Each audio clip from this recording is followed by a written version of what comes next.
so now maybe a good thing with such subjects is to come to some definition of, in terms of the principal object of our inquiry. So, what is a master? Well, first of all, the term master, especially as it came to be used in Western occultism, comes to us because of the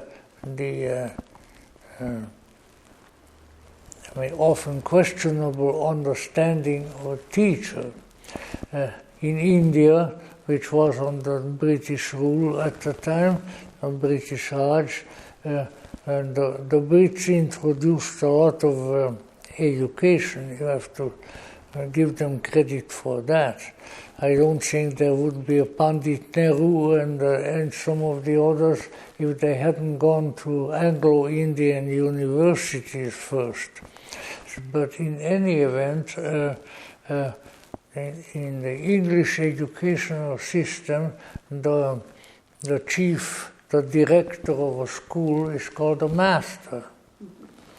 And so somehow in the course of its development, this concept has picked that up, and it became transposed by the Theosophists into an important sort of a head teacher, and that needs to be remembered. It doesn't have really any other meaning but an important teacher.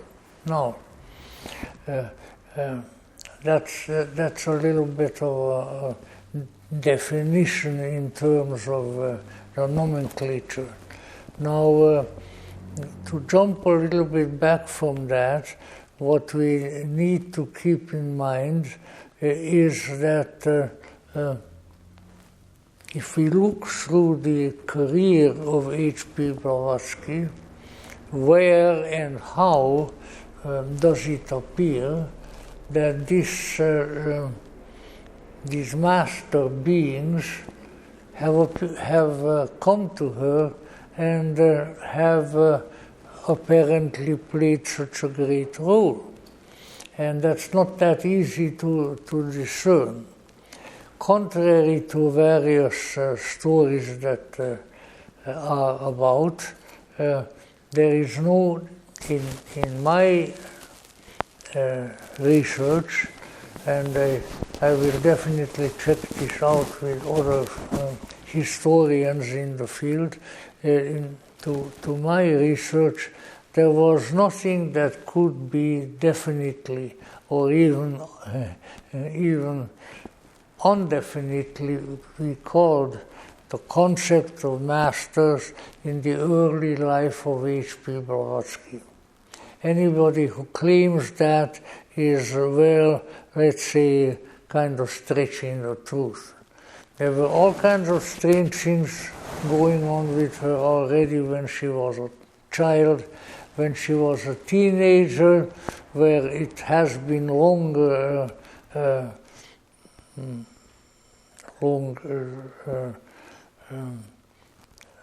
voiced that in her teenage years she was in, and that anyway, and that she was gained access to her, not her grandfather's now, but her great-grandfather's alchemical library.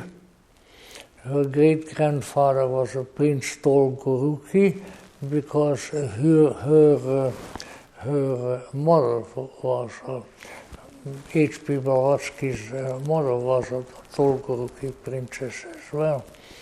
Very, very prominent old Russian family, and now with all this hullabaloo about Ukraine and so forth, it may be useful to remember that Blavatsky's Blavatsky's grandparents were from what might be called the very first Ukrainian family, because the Dolgoruki princes are the descendants of Saint Vladimir, the Grand Prince of Ukraine, and their descendants.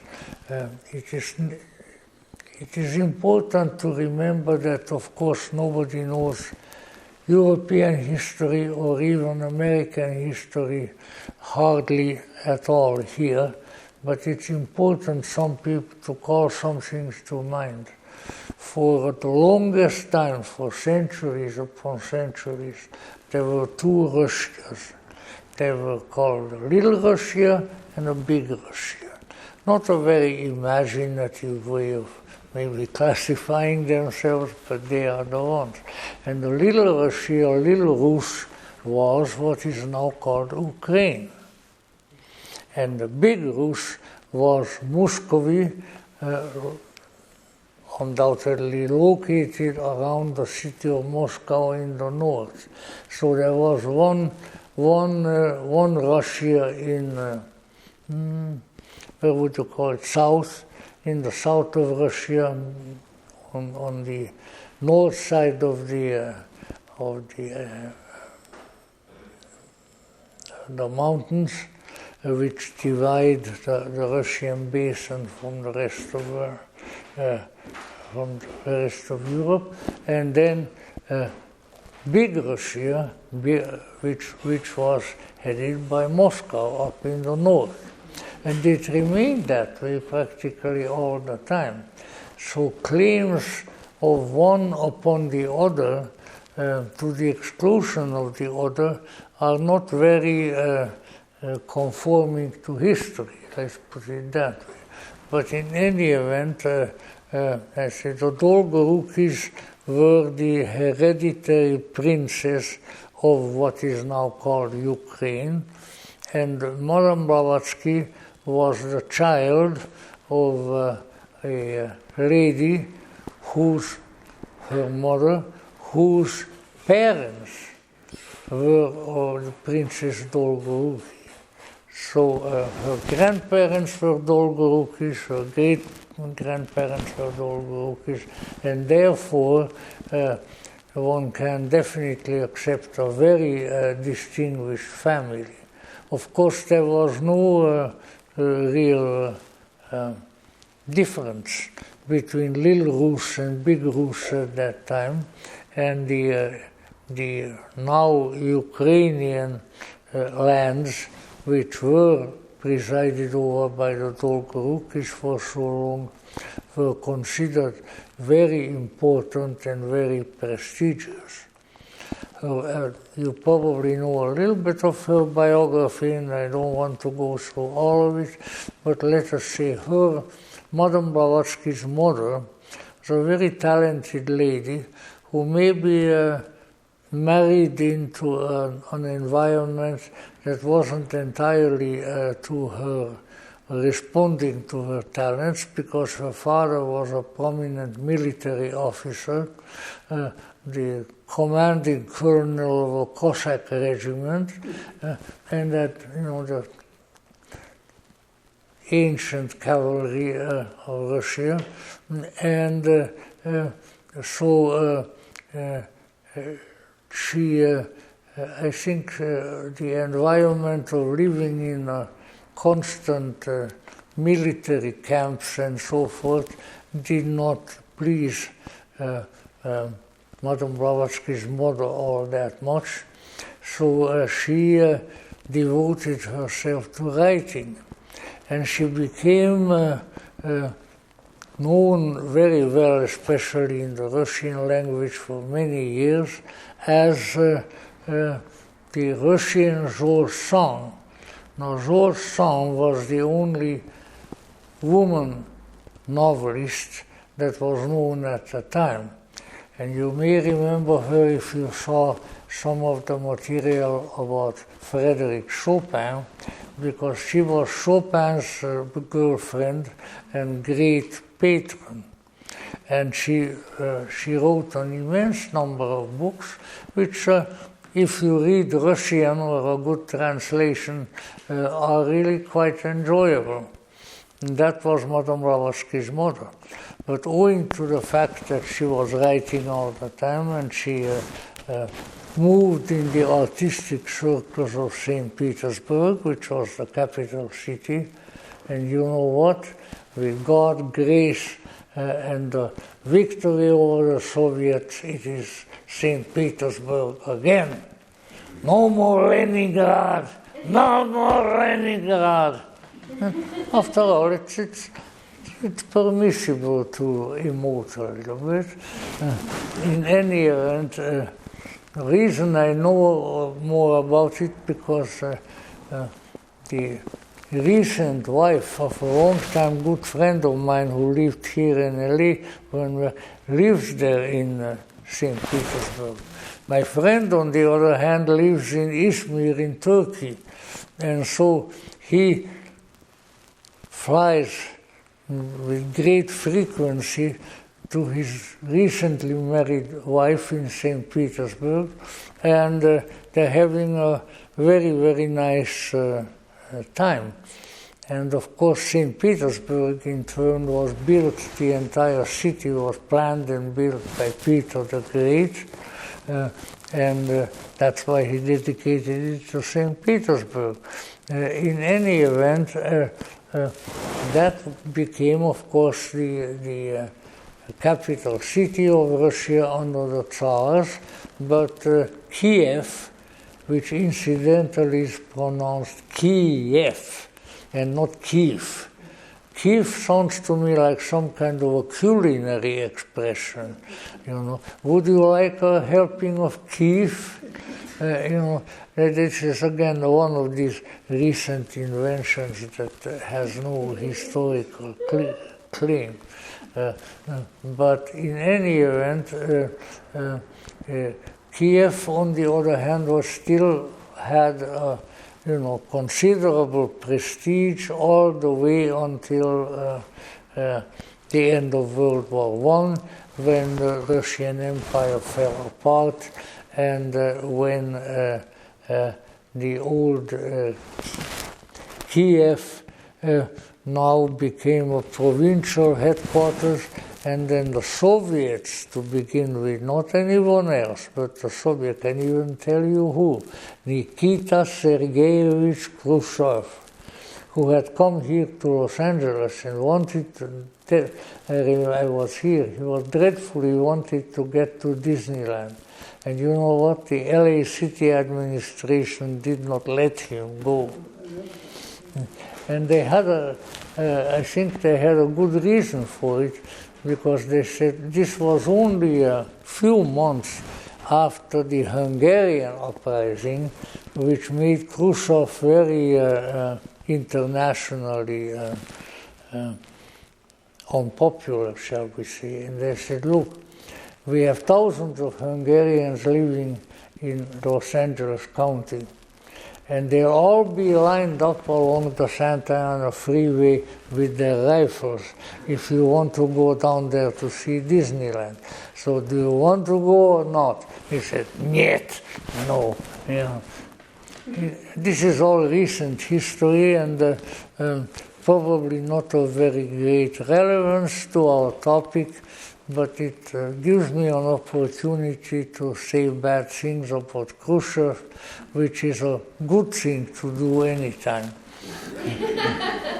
In any event, you know, I really brought it up because what this points to is that while Khrushchev was sort of the head commissar in Ukraine, he came up with the idea that maybe the Ukraine should be made a separate Soviet republic, because they produce all the grain there and various things like that. In other words, the Ukrainian Soviet being a name for province, you know, but the Ukrainian Soviet was not prominent enough. And therefore he arranged with the Kremlin, which incidentally is not called the Kremlin. I don't know who came up with that foolishness in Russia. Nobody calls it the Kremlin. It's the Kremlin. If that's hard for you to pronounce, I'm terribly sorry. If you want to pronounce it, that's the way it's pronounced. Anyway, that's probably my last nastiness to you. In any event, Khrushchev decided that the Ukraine should be sort of semi-independent from the Soviet Union. And that's when this whole business of the Ukraine being separate started. And he also did some things that have never been done before, such as saying that the Crimea, down by the Caspian Sea, the Crimea was part of the Ukraine. The Crimea was always part of Russia. That's where all the Russians who had some money, all the Grand Dukes and the princes and everybody else, Madame Blavatsky's family also, that's where they would go in the summertime, because it's the only place in the whole Russian peninsula where it's nice and warm. And then as times went on, and when the Soviet Union fell to pieces, then the decision was made, mostly I think in Washington D.C. and in the White House, that doesn't stay white all that long, that the Ukraine should become a separate country. Well, the Russian leaders, Brezhnev and before him Khrushchev and various other, they didn't know how to cope with pressures like that. And so that is how Ukraine as a country became independent.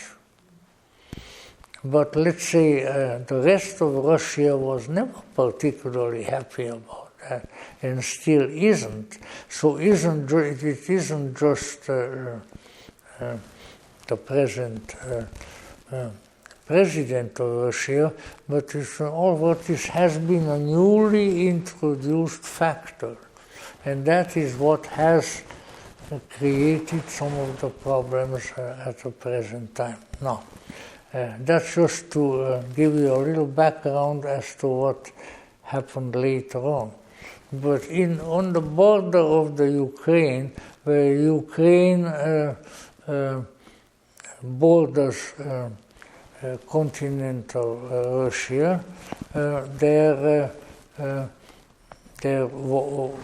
was a new border drawn, and it was recognized that the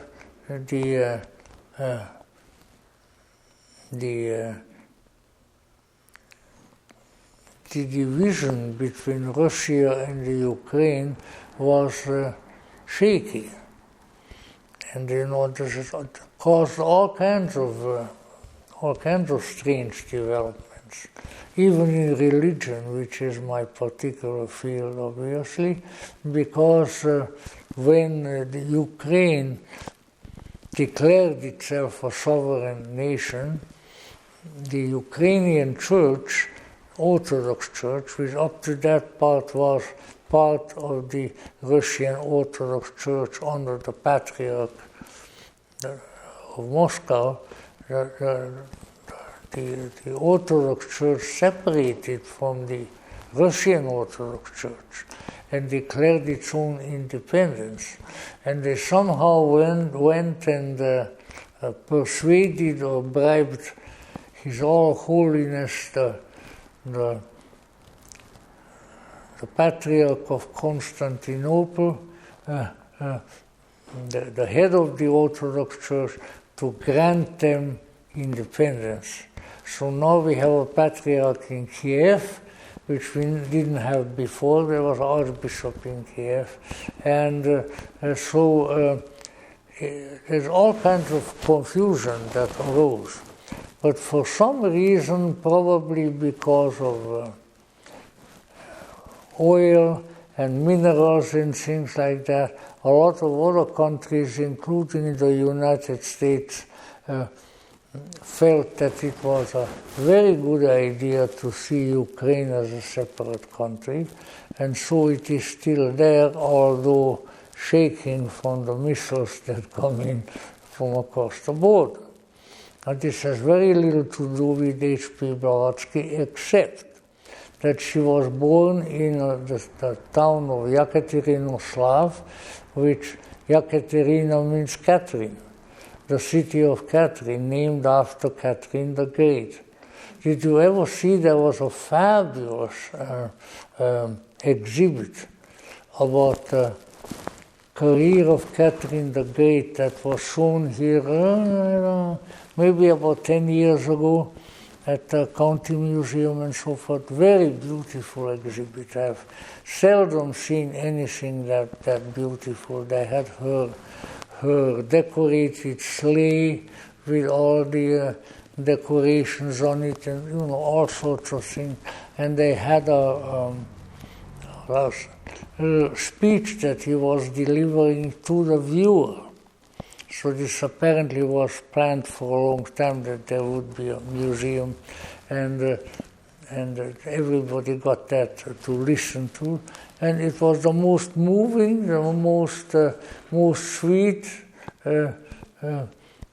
talk, how she was praying for the Russian people, that she couldn't remain longer with them to take care of them, that she was their great mother and they deserve one. Absolutely beautiful.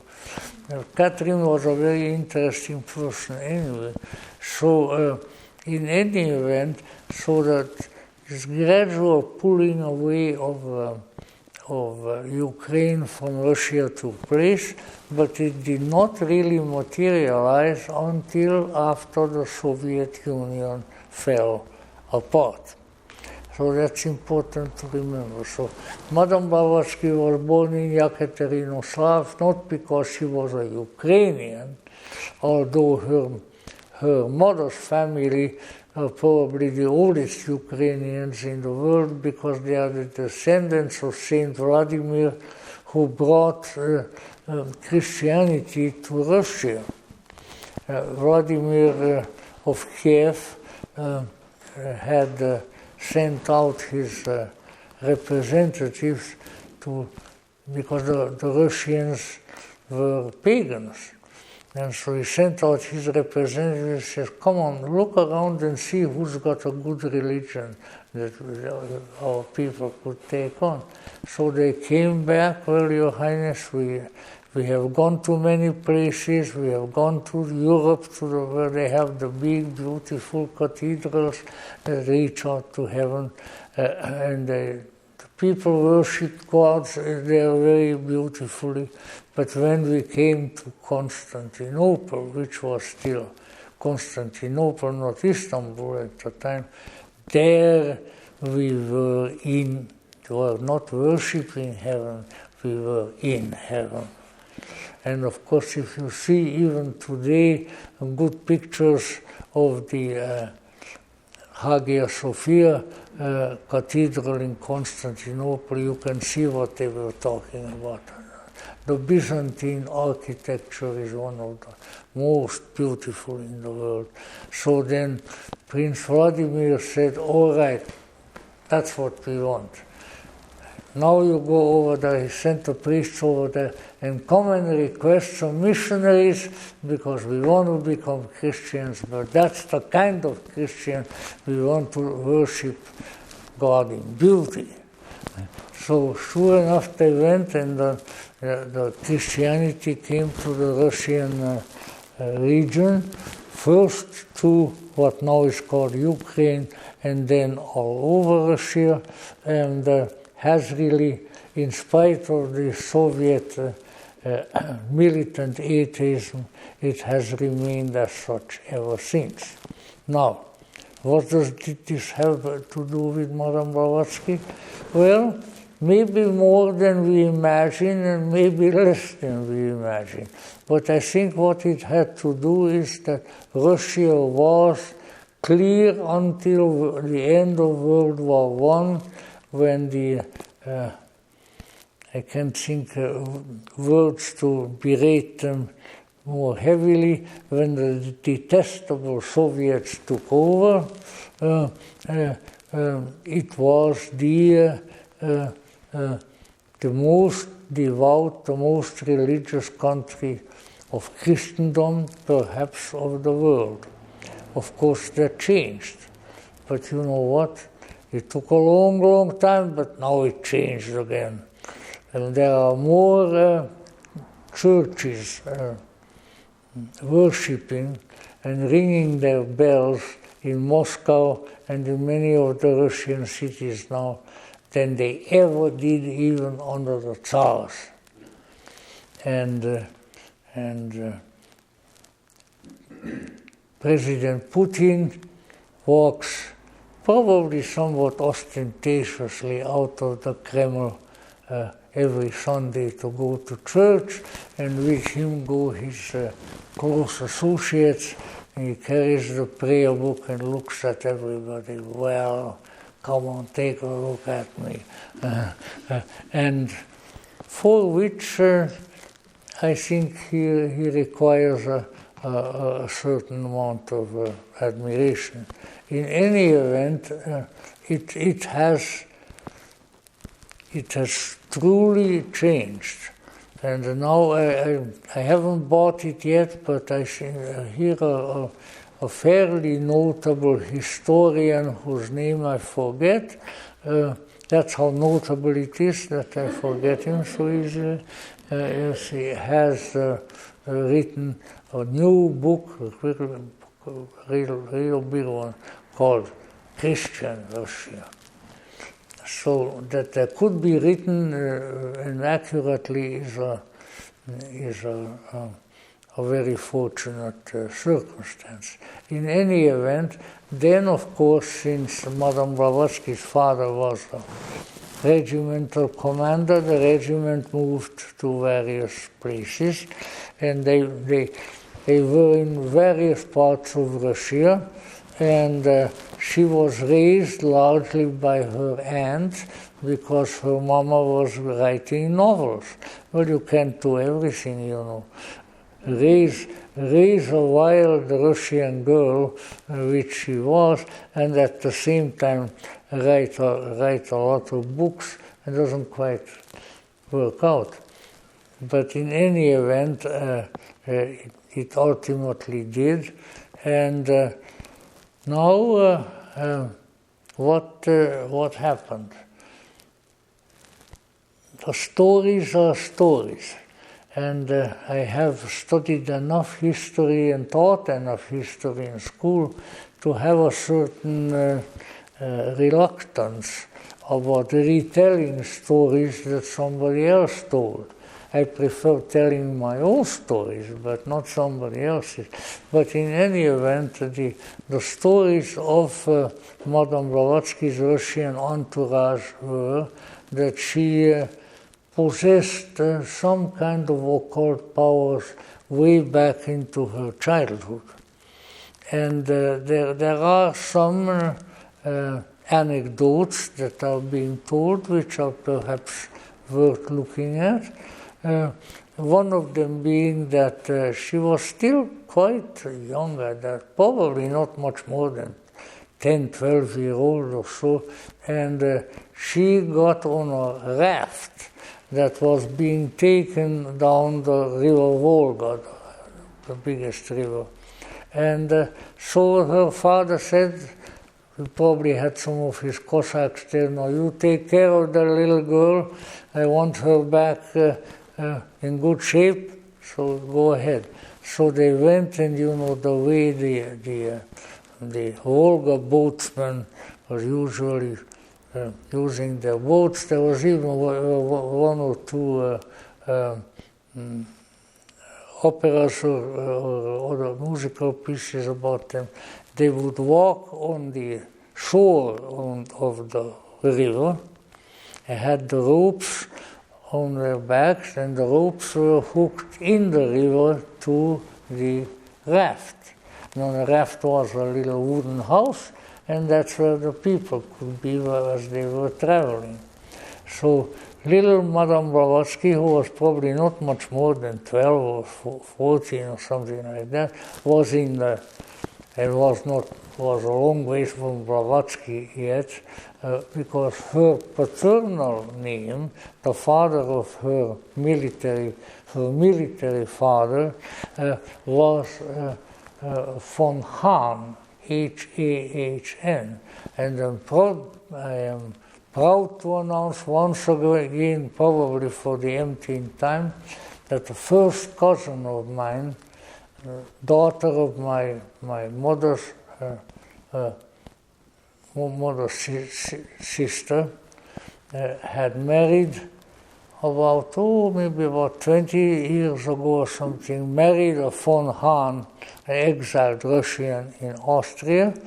And when I told that to Madame Blavatsky's nephew, Mr. Boris Dezirkov, a wonderful man, used to lecture for us here, and I told him that, he said, "Well, my friend, you are now a relative."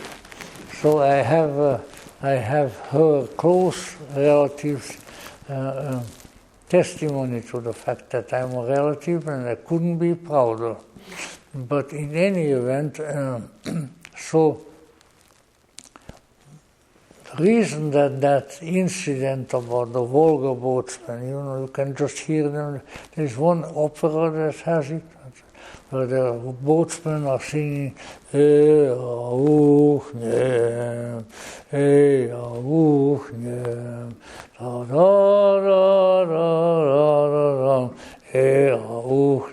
they're pulling the boat.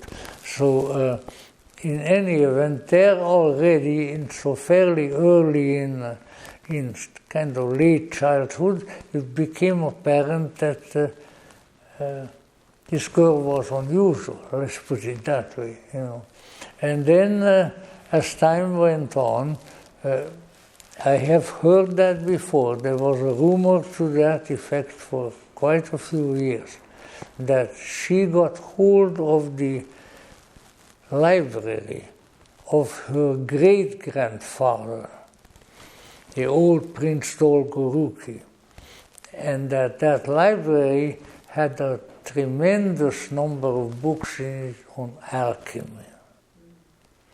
Now, recently 2 issues of this magazine, which is, so to say, the house organ of the American Theosophical Society, has been publishing letters of H.P. Blavatsky to about 3 different Russian friends and relatives, one of them being her very great-grandfather, the old Prince Dolgoruki himself, and telling him what she had learned in his alchemical library.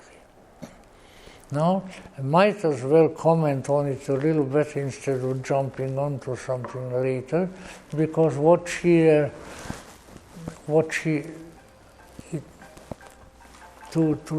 that's all right, don't worry. We'll pretend that it's an alchemical machine.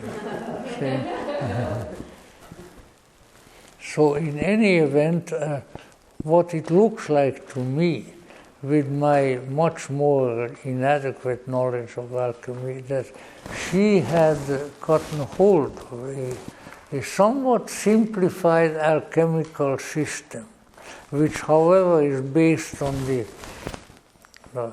transformation process of alchemy.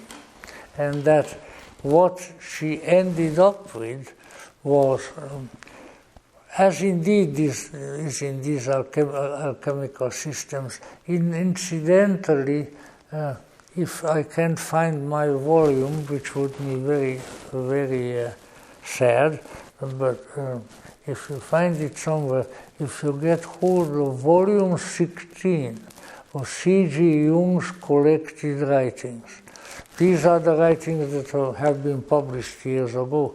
A new series of his writings is being prepared, but it'll take still probably at least another 15 years. But in any event, if you read about that, you will see the entire process in a very interesting way, because that in turn, the book I just mentioned, which he published as the psychology of the transference. Now that doesn't sound very alchemical, does it? But if you see the material, you'll find it, because transference is an emotional relationship, rather like a love relationship, an emotional contact between two people, which is particularly important when people are about to undertake psychoanalysis, whether of a Jungian or other kind. So what we have here are, oh good God, I should have brought the book along. In any event, what we have here are 12, probably just 10 pictures in beautiful medieval drawing of the alchemical transformation. And since I didn't bring the book with me, we have also pictures whereby we can project it, so I promise you that it will be available. What the whole series is about is the two partners of the alchemical transformation, which are sometimes called the king and the queen, sometimes the sun and the moon, sometimes salt and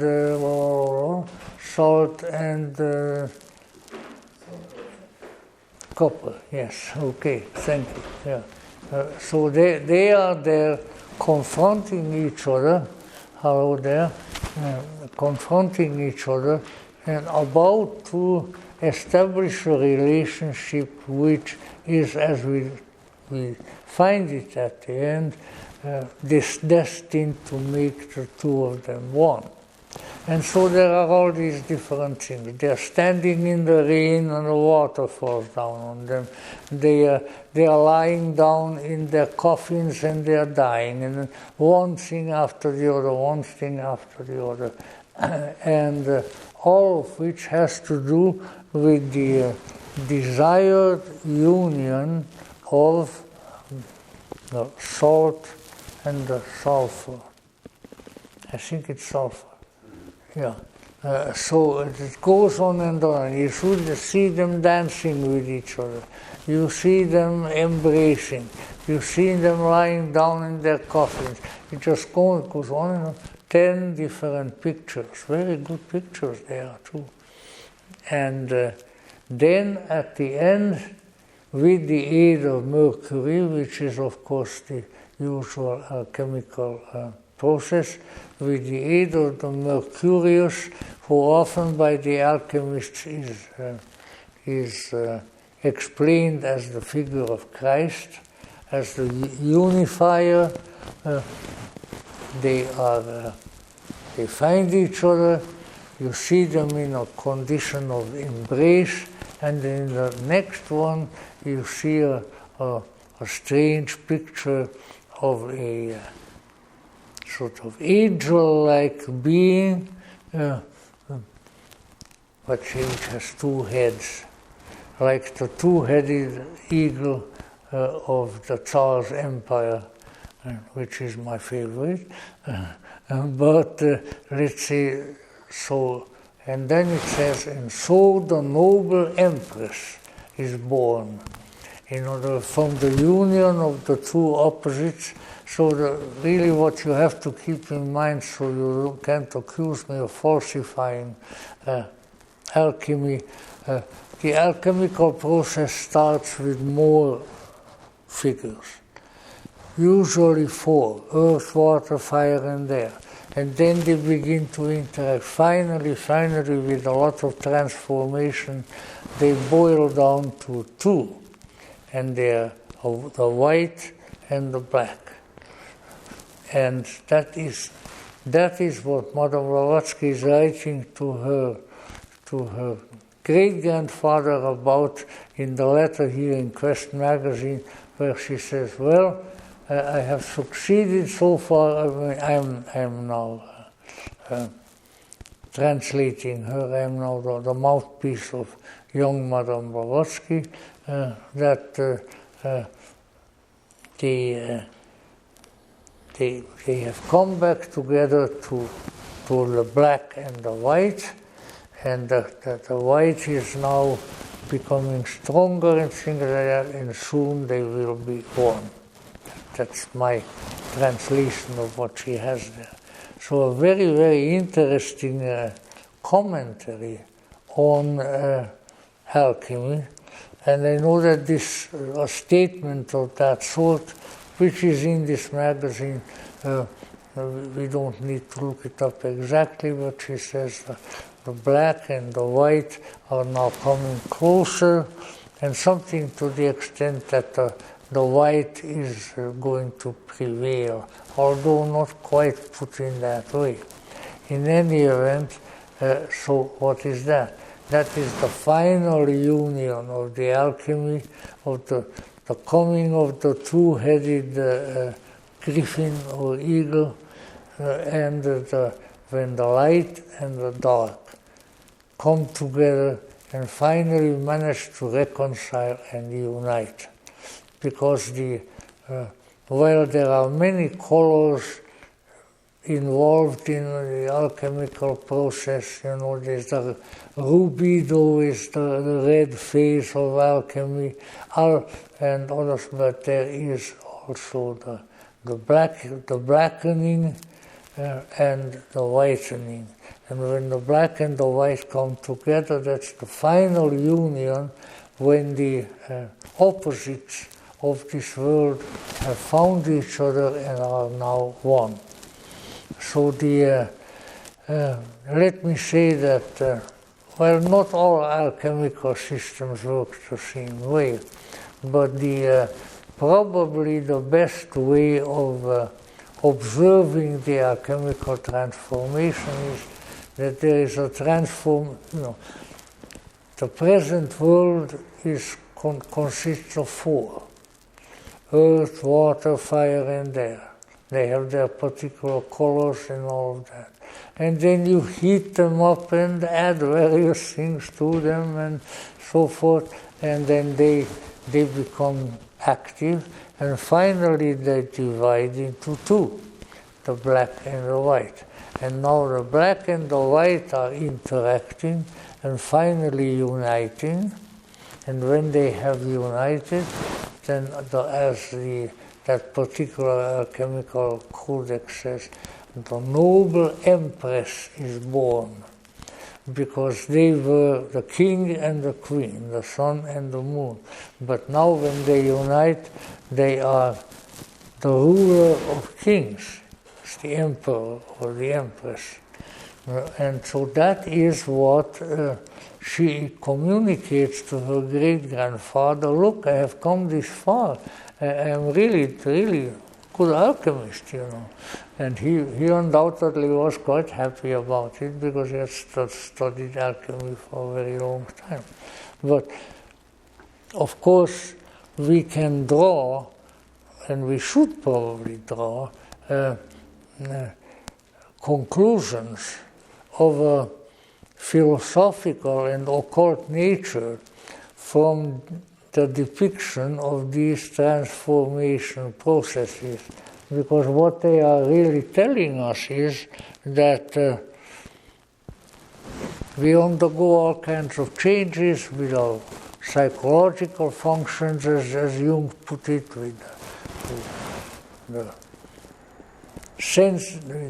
sensate function, with the feeling function, with the thinking function, with the transcendent function, and eventually we become the philosopher's stone, which is on other glyph for the noble empress. So by way of uniting these, and first they have to unite into a duality. And this is what perhaps, I can't read his mind, I wish I could, the great prophet Mani spoke about, that the world consists of the white and the black, the good and the evil, the high and the low, and that these trying to come together and uniting in an abiding union is the salvation of the world. So that's what this is aiming at. So she tells her great-grandfather, but look, I have got to the point of being able to do this. Don't you think that I'm a good alchemist? And that's pretty much because in the letters, they only have her side of the correspondence. They don't have the old prince's, what he answers. He probably was happy. He says, hey, I have a great-granddaughter who really knows how to make alchemy. You know? In any event, that is sort of, I would say, one of the first proofs that she was real early, when she wasn't more than 15 years old at the time, that she was really practicing, as she understood alchemy, and that she succeeded to accomplish in her own understanding, the way she thought it ought to be done, the union of the dualities of the alchemists, and I would say that that is a high occult art, and to be able to do that at the age of 15 or even at the age of 95, which I am not yet, we're coming closer, you know, it would be a heck of a big accomplishment, you know. You would see me with my badly formed body now, you would see me to the Hungarian Czardas if I were able to accomplish that. But anyway, she gave proof to her great-grandfather, Prince Dolgoruki. By the way, the Dolgorukis, you know, because of their relationship to the ruling family of Kiev, you know, it's a very, very important family in ancient Russia. It's next perhaps only to the Tsars. Now, I am going to tell you, I'll tell you a little imperial gossip. Tsar Alexander II was called the liberator. He liberated, they didn't have slaves in Russia, but he liberated the Serbs. And Serbs. Yeah, the servants, and he built innumerable churches. And he was generally referred to as the great and good Tsar. And then we are now in the earlier 19th century, and then he was riding in his coach from the Kremlin to the city of Moscow, and there were the anarchists with their bombs, and they threw the bomb and it exploded, and it killed one of his horses and one of the horsemen. And he got out of his carriage to help the horseman who was bleeding to death, and then the second bomb exploded and he was killed. Now, Madame Blavatsky was already alive at that time, and she was, I think she was in her 20s, and she was greatly grieved about that. And she said, one of the best Tsars we ever had. And she says, may whoever does that sort of thing punish the anarchists. And then she said, no, but by then it was so late that she already had the Theosophical Society, at least. And then she said, no one should be a member of our society who is a communist. She put it on there. I have sometimes very gently brought that to some of my theosophical friends. Are you familiar with that statement of H.P. Blavatsky? Probably not. But in any event, they killed the Tsar, and Blavatsky was very grief-stricken. But this is just a little after story, but these are historical stories, but one thing about them is that they are true. So the Tsar, in the last years of his life before he was killed, had a wife, the Tsaritsa, who was, I think, a Danish princess before she got in. And then she, for a number of years, she was dying of cancer. She was the sister or the cousin of the Queen of England, who was the wife of Edward VI. So in any event, that's what the relationship between the British royal house and the Danish royal house comes from. But she became the Tsar's wife. So she was very, very ill. I mean, she was bedridden for years and just, really in a very, very bad shape. So the Tsar, being a handsome and strong younger man, let's say, then found a very young and very beautiful court lady who was a Princess Dolgoruki, one of the aunts of H.P. Blavatsky. And as those things happen, whether you're a Tsar or not, they had a child by the name of Yuri, and then when just before his death, the Tsar Alexander still built a beautiful palace in the present Ukraine to Yuri Dolgoruki. But what happened to little Yuri, who by then would have been bigger when those beastly people, the revolutionaries, took over, this I don't know. But in any event, Madame Blavatsky certainly was very much on the side of the Tsar, whom she prayed for and cried about for a long, long time. Now then, that being the case, there's just another connection with the Dolgoruki family. But so then what happens after that? Of course, her great-grandfather, being a great-grandfather, he must have been already quite old, probably pickled in some good vodka, I would think. That makes you live longer. At least that's what they say. And if it doesn't make you live longer, then okay, then you die happy. So all of those things have to be kept in mind. But in any way, so then Alexander the Second died in that fashion, and then came Nicholas's grandfather, Alexander the Third, and after that came Tsar Nicholas II, who was, of course, with his whole family, murdered by the Bolsheviks in Siberia.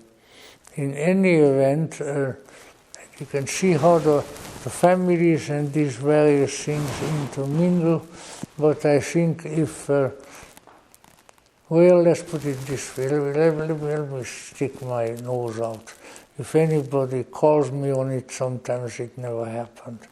And I expect you to fall in line with me.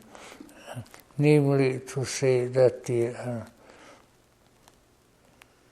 the duty of anybody who admires H.P. Blavatsky and what she did to be against the Soviets and against the communists is immense. And all you got to do is just to read the letters of H.P. Blavatsky as to how aggrieved and infuriated she was over the death of Tsar Alexander II. In any event, that's that far.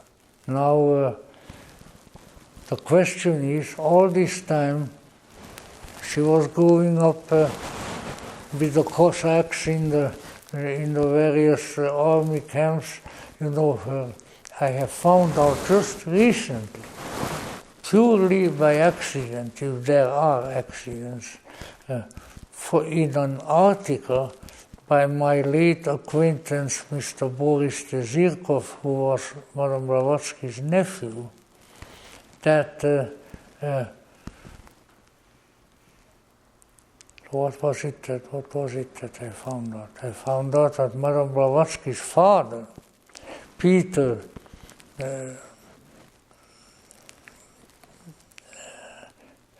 was when he died, was not a colonel anymore, but a general. The Tsar promoted him to a general before the revolution even broke out, and that he was buried as a general in St. Petersburg. Now see, the Imperial Russian Army probably had similar customs as many others do. When a Navy captain passes away, and he's usually buried as an admiral. So that this is sort of the final honors that are given to them. But the Han family, which still exists in Germany, and so forth, and the Russian Hans were there in Russia, and this particular one at the end became a general, and that one also I saw in an article by my late acquaintance Boris Zirkov, who was a son of one of H.P. Blavatsky's nieces. In any event, let's say there is ample proof throughout all kinds of statements and letters and things of that sort that Blavatsky was very opposed to what later on became the Soviets, that she loved the Tsar and the imperial power in Russia, and she was hoping for the rise of Russia to become what various Russian philosophers had predicted, the third Rome, being the first Rome being Rome, the second Rome being Constantinople, and the third Rome being the Empire of Russia. So let's say she was no precursor of Lenin and of all of these horrible people who took over her beautiful country subsequently. But now, how does that anyway, how does that match with the idea of masters? Well, as far as I am able to discern, and I am in the process of checking some of this data up with our greatest theosophical historian, Michael Gomes in New York, that H.P. Blavatsky was good Russian to the end, and that she did not, she never abjured her allegiance to Russia and to the Tsar and to the Tsar's family. And I even have a statement by her where she writes about, she was interviewed or something about religion, and she said, well, 1,000 times, how did she put it? 1,000 times rather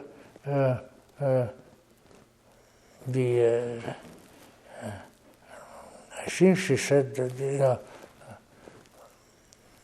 I don't know which one she was talking about, maybe the Church of England, but if it comes to our Holy Russian Orthodox Church, I would even, she would put it, she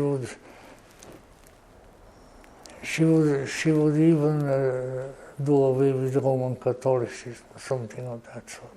But in any event, she adhered to her country, she adhered to her dynasty, she adhered to the Russian Empire, and she was a very good child of Mother Russia.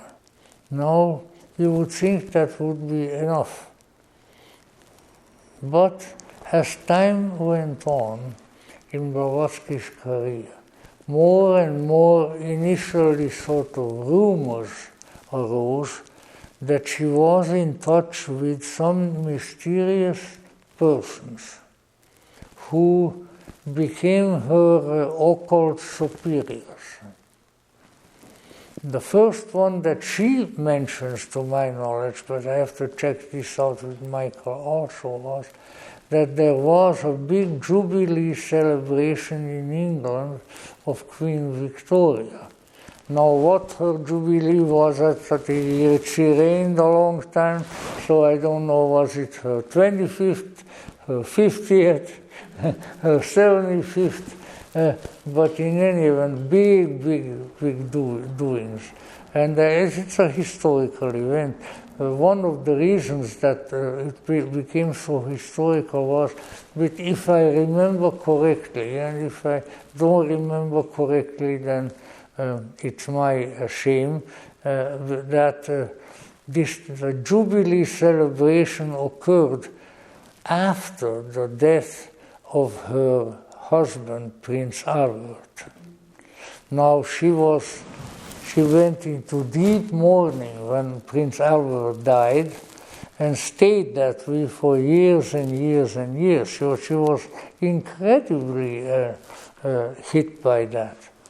And so the ministers, I don't know whether Disraeli was a minister yet or Gladstone, anyway they persuaded Her Majesty, the people want you to have a jubilee. So then she did, and they did a great big, it's only the British can, a great big celebration in London, and all the troops marching and all the flags up and so on and so forth. And in the audience, watching the goings on, were two people from Russia. One was then Colonel Peter Hahn, Blavatsky's father, and his little granddaughter, Helena, with him. And so they were greatly pleased with the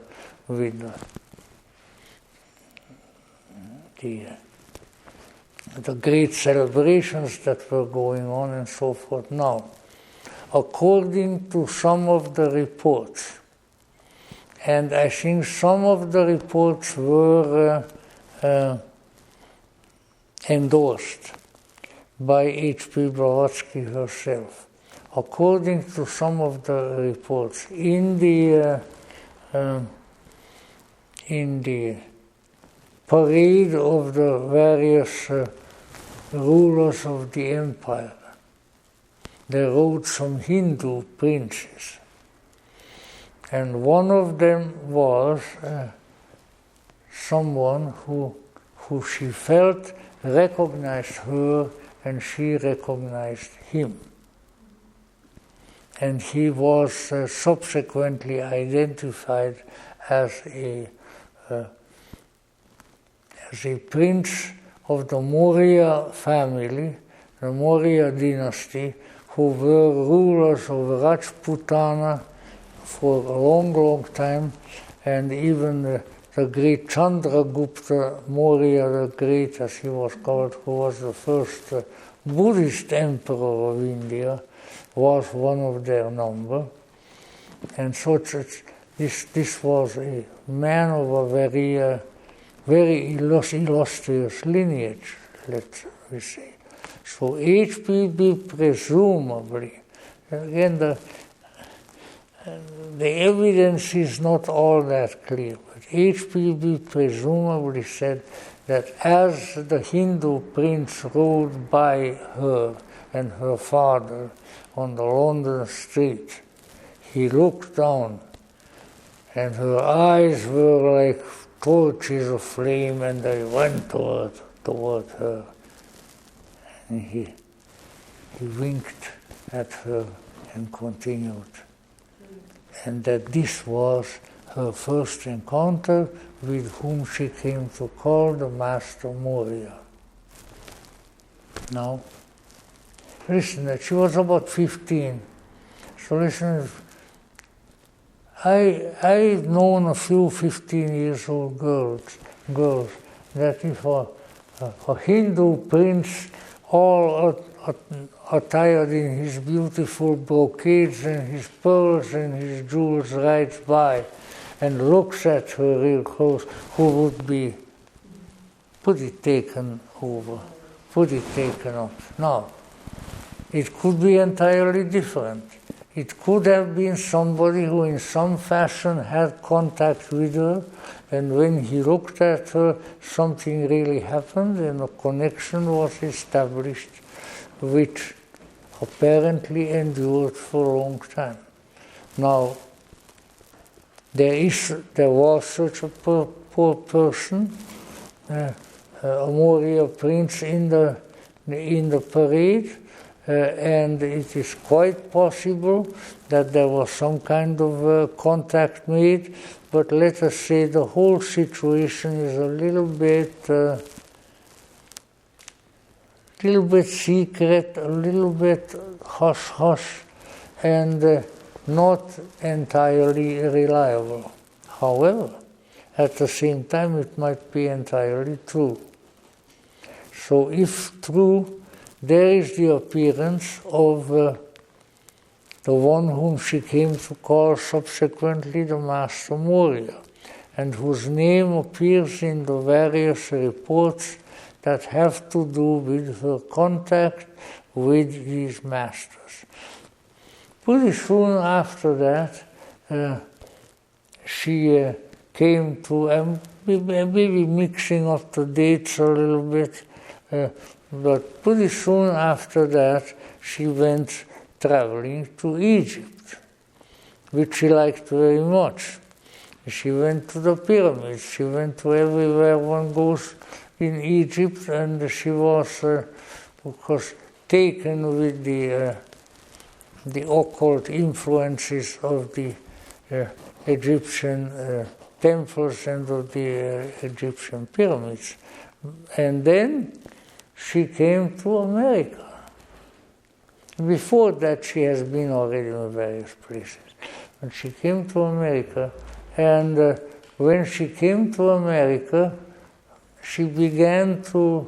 there began gathering around her already a small number of studious people who became the first members of the Theosophical Society when they joined her in New York. And then she would tell them, well, I have come here in order to organize you into a society. And I was told to do so by Tuited Bey. And who the hell is Tuited Bey? In any event, I would have asked that. I would have asked it in Hungarian and in German and a number of others. But in any event, then one or two, very few things, very few, couple of documents showed up, which said that we ask you to found a society for the study of our esoteric interests, and we give you power to do so, and anybody whom you thus empower signed to it be. So now, where did this come from? She said this was one of her teachers. I don't think she used the term master yet, but she did, and then it went on from there. And from then on, just a few, well, many at all, just a few documents showed up that were all sort of documents justifying her being there, justifying her founding a society, and giving her good wishes for her new society. And she said, well, these, and she was in Egypt before she came to America. So, it wasn't made up. It's hard to make up Egypt, it's too big a place. But in any way, there was something there, some place from whence these letters came. Of course, she has been accused later on in life of falsifying letters, because she was accused of just about everything other than murdering a Tsar. But as she grew more important, as she grew more knowledgeable, the more attacks, the more bad things were hurled to her, practically until the end of her life. Now, so let's say those who were close to her, like Colonel Olcott, who then soon became her constant companion, and various others, American Civil War colonel and agriculture experts and others, they all saw various occult manifestations in their apartment where they lived, and they also saw what seemed to be letters arriving, which had Tuichid Bey and various seals of this sort that looked like being perhaps of an Egyptian origin. And when she referred to this, she said, well, yeah, these are my teachers, these are my masters, and that was it. Well, time went on, and the Theosophical Society was founded November the 17th, 1875, and she gathered this group of people together, and there were all sorts of things going on. The details really don't matter. She was beginning to receive letters from other places, mysterious letters. And some of these were from India. And among the Indian letters, there were invitations. Look, we understand what you should, I'm, of course, changing them. We understand that you are really interested in the things that we are interested in.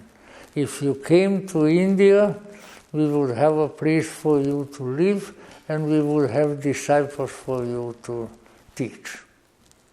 So Madame Blavatsky was quite pleased by this, and before you know it, she packed up with Colonel Olcott, the two of them.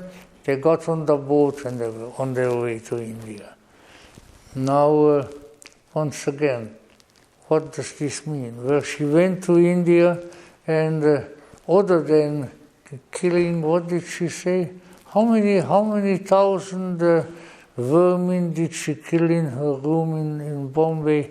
I forget, but anyway, she wrote back and she said that last night, when in my new room, I think I killed 80,000 bugs. And then she said, well, he says, one becomes a murderer on this earth, because that's how this world is how did she put it? This is how life and death is in this sorrowful world. A term that I never forgot.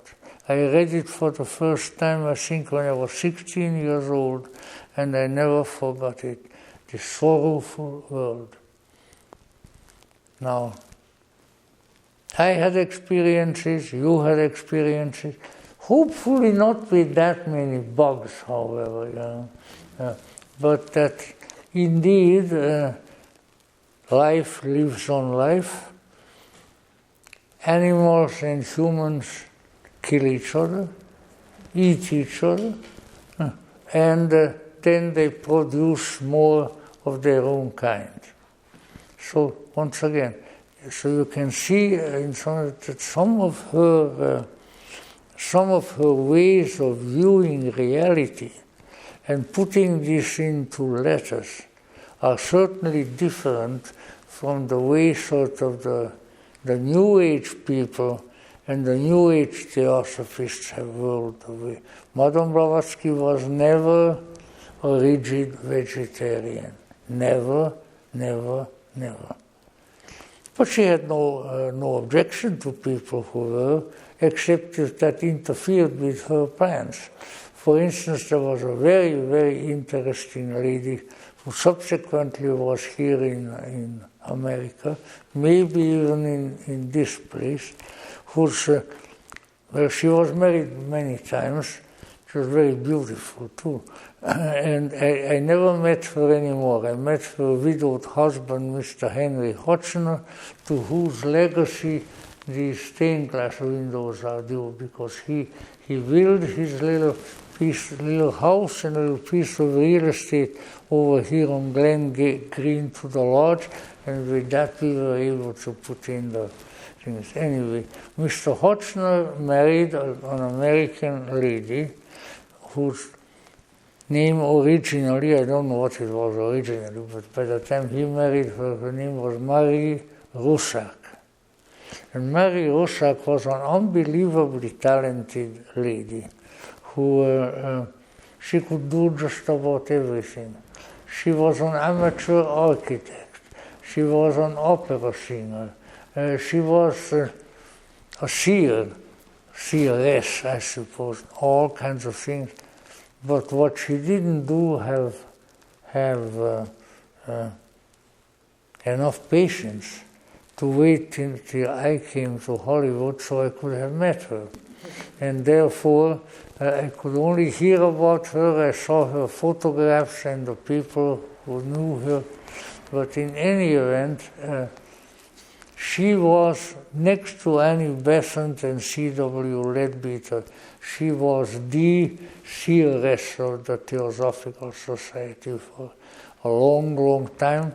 And she lived and died, I think, here in Hollywood, in a beautiful house that she built. There is it's an example of Indian Moorish architecture of nationwide acclaim. Beautiful onion skin domes on it and all kinds of things. It's on the corner of Vasanthe Way, which is Dr. Besant's name, Vasanthe Way and another street up there. If you want me to show you sometime, we'll organize a little party and drive up there. Gorgeous place. Anyway, she was a very, very talented lady. And so she said, well, he said the same thing. I said, of course. And she knew Blavatsky. She went to, she met, I think, Blavatsky in England, and then she came back to America, but time is passing. But soon she became Colonel Olcott's secretary and helper, because by then HPB had died in London.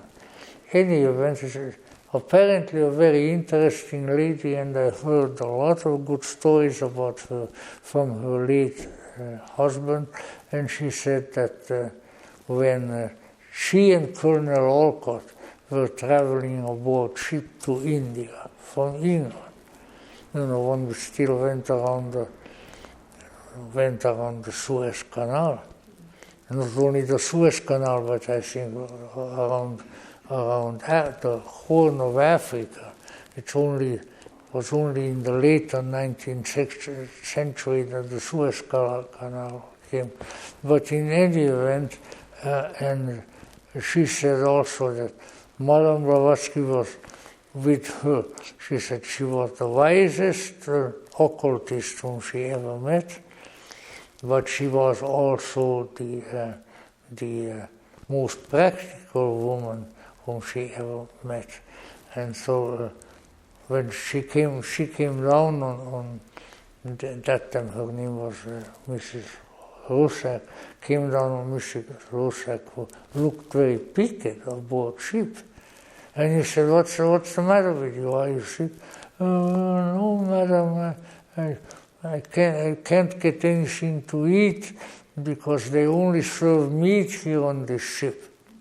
And she said, yes, but I doubted that they only serve that, but I know this. But I tell you that you are here not to worry about your diet, you are here to do the master's work, as she called it. And you come with us to India, and there we will have our own kitchen, we'll have our own cook, and they'll cook for us what we want. But until then, you start eating. And I don't want an emaciated, sick person to wait on me. And she said, yes. So, in other words, you had a very practical individual here. No, all right. I got to kind of finish it up without not finishing it up.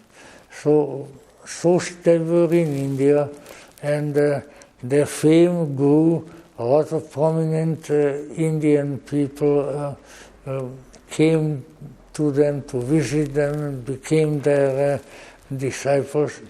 Do you know that the first person who taught Indian spirituality, including the Bhagavad Gita, to Mahatma Gandhi, who wasn't a Mahatma yet, he was just Mohandas Gandhi, was H.P. Blavatsky. And when she went back to England, there she met him again. And she said, well, you are a great soul. And what did he call himself subsequently? A Mahatma Gandhi.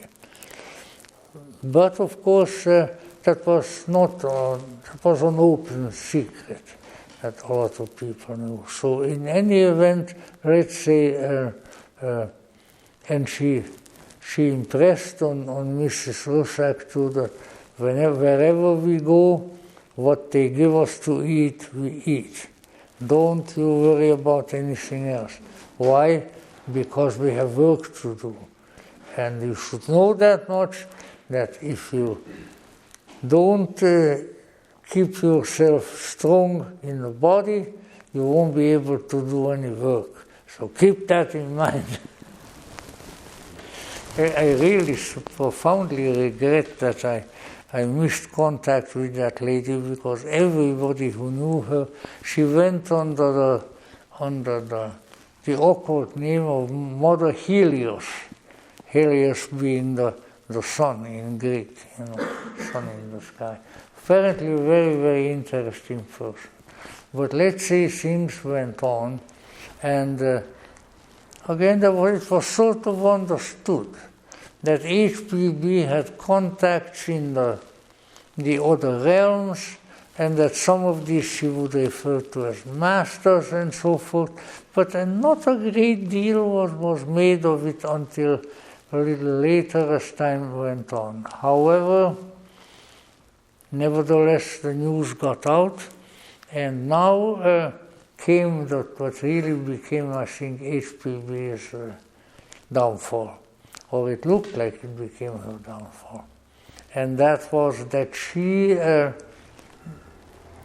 claimed that she was carrying on a correspondence of letters with two of her masters, the Master Moria, whom she saw in London in the parade, and the Master Kuthumi, Kuthumi Lal Singh, who again was a known person and a kind of nationalist leader among the Sikhs in India. And the correspondence was going on not so much between HPB and these illustrious personages, but rather the illustrious personages and some British important people in India.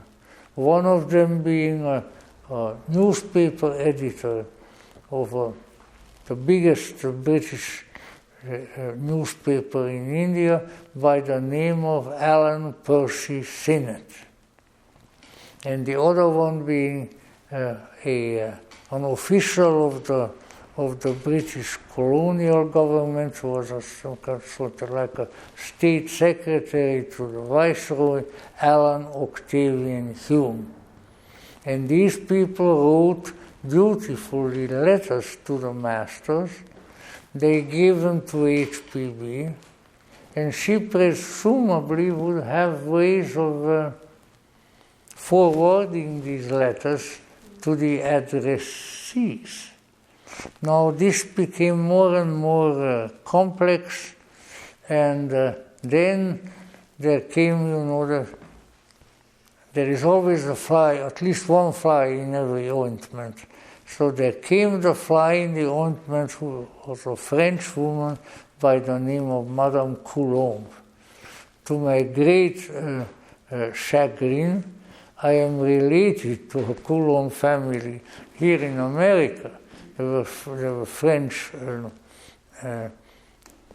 Canadians. They are not. In any event, this Madame Coulomb made herself sort of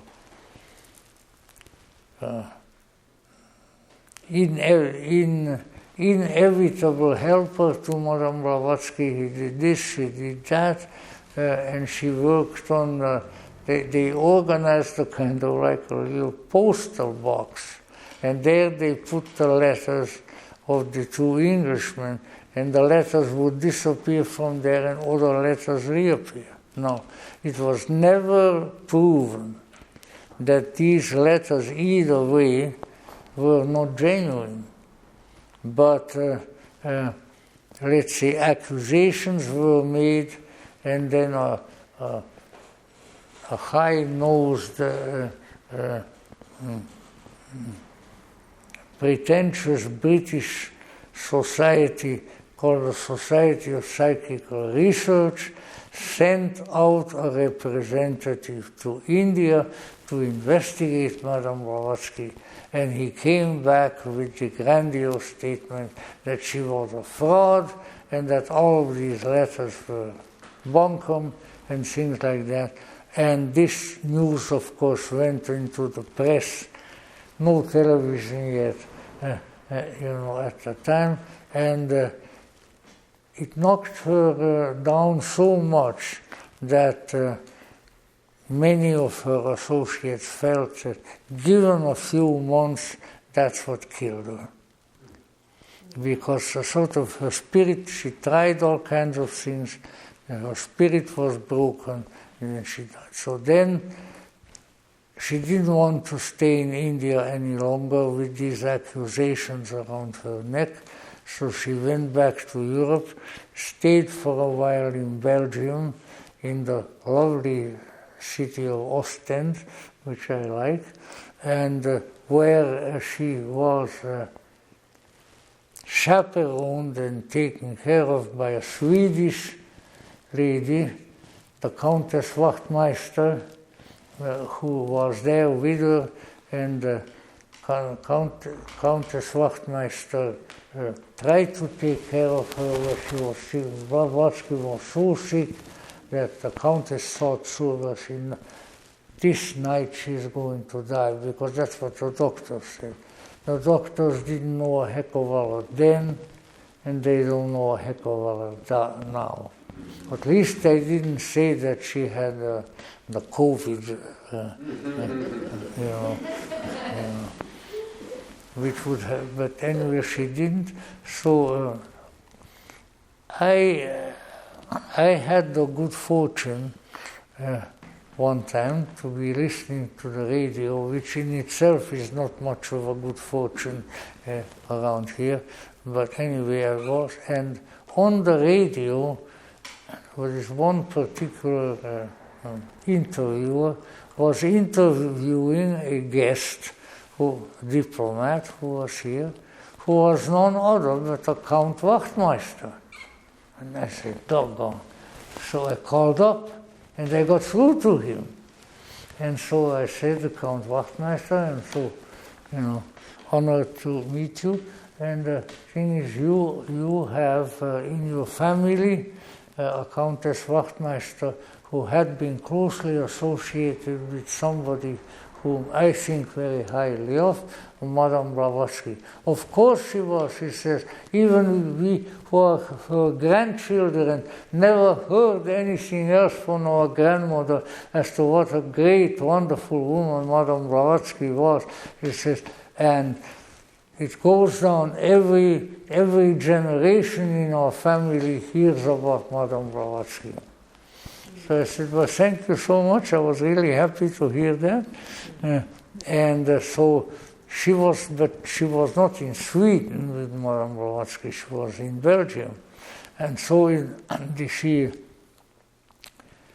she said one evening to the Countess Wachtmeister, well, I don't think I'm going to live through this night again, but do various things for me, so forth. In the morning, there was Madame Blavatsky in her long robe, smoking her long cigarette, and saying, hello, hello, is everybody all right? And I said, Madame, they said to us that you were deathly ill. Well, I may have been ill, but I was not deathly ill, otherwise I wouldn't be here. And so she spoke with her, and then she said, well, now I stayed here long enough, I better go to England. And so she got on the ship and went to England, and that's when she wrote some of her late works, including The Voice of the Silence, which I think is one of the most beautiful lyrical, mystical poetry that I have ever read in my life, and various others. And then she still lived a few months, and then Colonel Olcott and others said, well, she said, I can't stay here longer. I thought I could do some various things, but I didn't, and she was dead. So, let's say, the first time when she got up with the Countess Wachtmeister there, she said to the Countess, I have been healed during the night. She said, by who? And the doctors were here earlier. She said, by the Master. Boom, that's it. Didn't say any other name, didn't elaborate, but let's say most of the people who knew her during those years, and when she referred to a Master, seemed to be under the impression that she believed what she said, that this was something very important to her, but on the other hand, it wasn't all important. What was all important was her new society, her books that she was writing, but she was aware of some kind of presences whom she called her masters. And those are pretty much the reliable reports that in my long theosophical life I have read, and which attest at least to her belief in some mysterious personages whom she called the masters. Now, we can add to that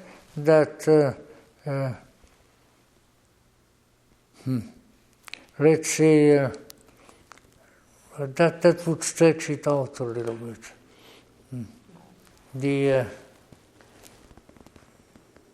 Let's say there were phenomena surrounding her, even in London when she was living in Annie Besant's house, and so it was always, yes, the master was here, in a very, very ordinary way. So let's say now, in conclusion, because it's very, very late, in conclusion, and not entire conclusion, because you know the story goes ever on and on, so maybe we'll do a little more mastering next time, which I think is important, because I, as a good theosophist, and I have been a member of the Theosophical Society since 1954. I have the unbroken membership in the Theosophical Society ever since. I have traveled the world from Australia to New Zealand to Iceland to Europe and work in behalf of the Theosophical Society. If I am not a theosophist, then I would say very few people must be.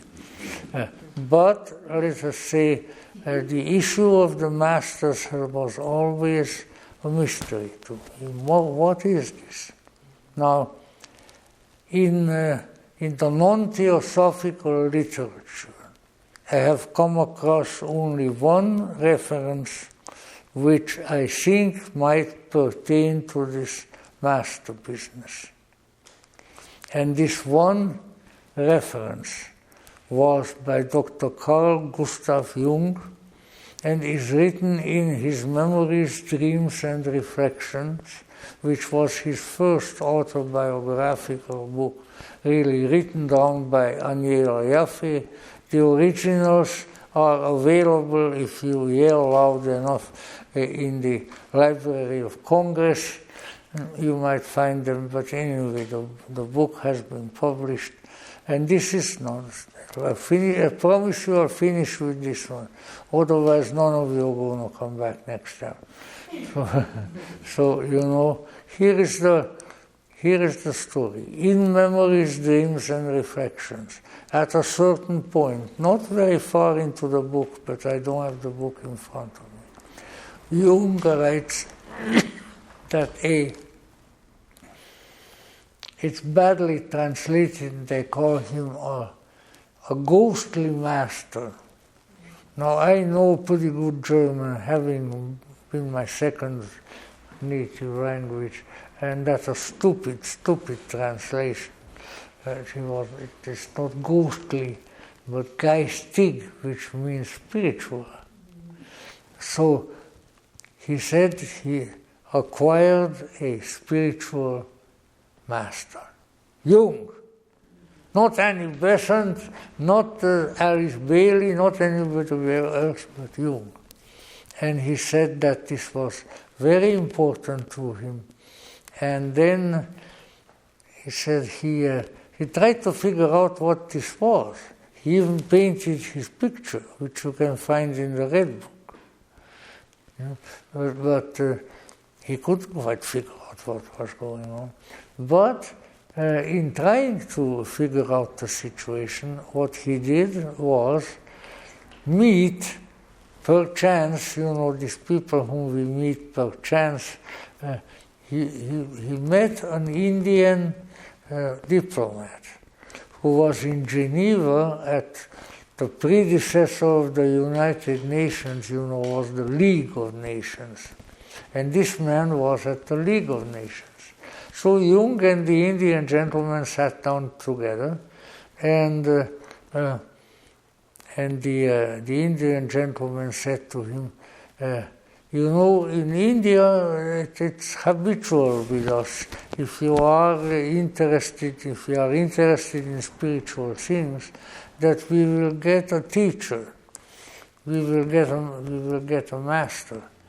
And then Jung said yes, and then he said, well, most of us have as the Indian gentleman said, most of us have a spiritual master, but some of us have one who can appear outside of the spirit. And he said of himself, my spiritual master is Shankaracharya. Shankaracharya is the founder of Vedanta philosophy way back. And this stuck in the mind of Jung. It stuck in the mind of one guy in Hollywood who was reading Jung. And you're looking at him. I said, aha, aha, aha. Here is the riddle of the masters is solved. There is a tradition to the effect that there can be beings who are mostly spiritual.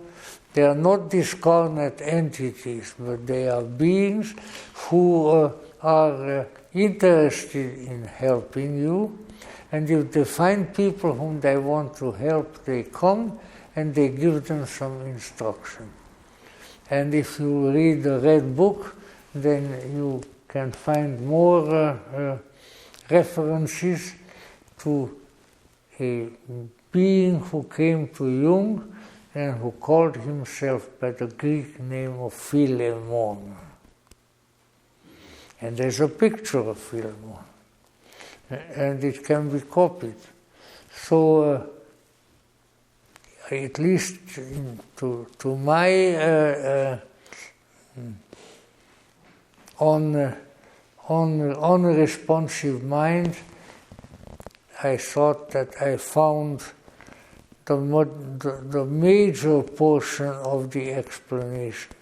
When an individual gets to a certain point of that spiritual development that Blavatsky was trying to promote among people, then sometimes on a mysterious being that is mostly a spirit but also has a physical form will appear and give them guidance and give them instruction. Because Philemon, according to people who were there, and some of them I know, Philemon kept appearing to Carl Jung right up to the moment of Carl Jung's death. All right, Master? Mm-hmm. So I think that where the problem is, and I'll really conclude with that, is that because of difficulties that easily arise and that they are difficult to solve, the Theosophists, after H.P. Blavatsky's death, had made too much of the masters, had emphasized this particular element a little bit too much, maybe more than a little bit too much. And then, as time went on, there's a very interesting book, as long as you don't believe everything that's in it, and that's C.W. Leadbeater's book, The Masters and the Path. I think in recent years it has been somewhat kind of pushed under the rug, but it's an interesting book. And I know how it came to be. Not everybody knows how it came to be, because what happened was that there were teachings about the masters, including their name, their face, and where they live, all kinds of things, maybe a little bit too much, that were put forth by Dr. Annie Besant and by her amanuensis C.W. Leadbeater. But the problem was that somebody else, there's always a a fly in the ointment. Well, a fly came buzzing along, and the fly's name was Alice Bailey. Now, I don't mean she was a fly, really, but in any way, so Bailey had picked up from the esoteric school a lot of the teachings and added to them which were available, and put them into one of her books called Initiations, Human and Solar. And Annie Besant did not view that very happily, primarily because she felt that Bailey had revealed data which were only available to members of the esoteric school, and she should have gotten permission. So in other words, a bit of occult, what would we call it? A bit of occult bureaucracy. Now, when that happened, Annie Besant was fit to be tied, and she got someone whom I knew very well in his old age. I never knew Dr. Besant, I wish I could. And that someone was Professor Ernest Wood, who was a professor at Benares Hindu University toward the end of his life, and then came back here and lived in Texas. And he spoke here many times. And he told us here, in this very room, there wasn't a great big crowd, small crowd, no. And he said that Annie Besant wanted it all rectified, all the mistakes that Bailey made. I wouldn't know what was a mistake or what wasn't, but in any event, then what came to be, Annie Besant gave the project to rectify what Alice Bailey had done to C.W. Leadbeater, who was her personal psychic and of the society. Listen, also very remarkable man. I'm not calling Leadbeater a liar. He was a very remarkable man. But then Leadbeater was in Australia, in Sydney. I want you to know I sat at his roll-top desk for an entire day looking over his papers when I was there. And he was persuaded by Annie Besant to write a book about the masters that would set aright what has been publicized wrongfully. And Professor Wood did. And he told us, when he said, well, I would go to Bishop Leadbeater and say, now, how are we going to treat this subject? How are we going to treat that subject? Well, he would say, we'll try to make the best of it, but it's all been spilled, all the milk has been spilled already anyways. And then he wrote that book. Yet I must say that the book is not a bad book. The only trouble is that you have to take an awful lot on faith that is written there. And I read the book, I enjoyed it, and I read it at the time of my life, and actually the book was very good for me. But on the other hand, I say that it's occult fables of a major nature. And I don't accuse Leadbeater, I have a great deal of respect for Leadbeater, but Leadbeater had to produce something to our president, who was Annie Besant. And you did not contradict our president. And so he did. But he also said to Professor Wood, Ernest Wood, at some point, I had to write that book. Well, there was an occasion that I had to write that book, but I don't really recommend it to anybody. With that we walked out. So these are the sorts of things that went on. Things had gotten too far, too many details, too many incidents and things like that have gotten public and that should never have happened. Not that necessarily that what was made public was a bad idea, but it still should not have been made public.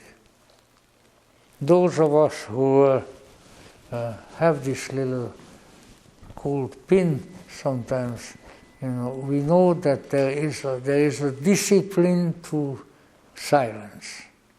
There are some things that will not do any good if they are too far publicized, and therefore we have ancient secret fraternities like Freemasonry, where no matter what, there are some things that you are not supposed to reveal to anyone. And it couldn't do any harm, people say.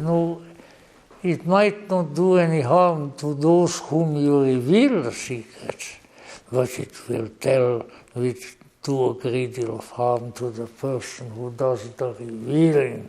So don't do it, don't do it, don't do it. And the same thing is true in our own consciousness, because things will come to us. That happened to me several times.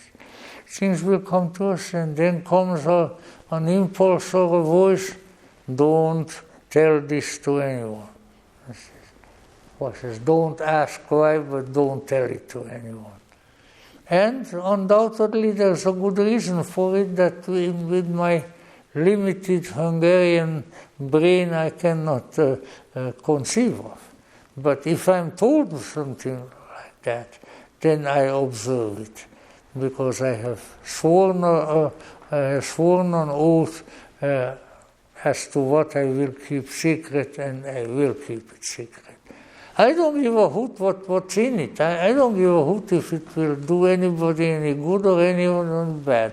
But if I promise I'm not going to reveal, then you don't reveal. See, that's why, now this may sound a little bit strange, and we have been here now for 2 hours, but let's say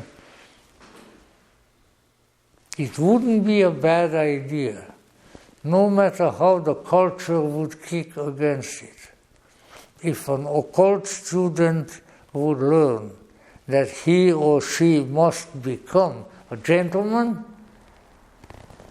or a gentlewoman, which means when you promise something, you will keep it. If you promise somebody something, you will keep it to that person or otherwise. And that is very important.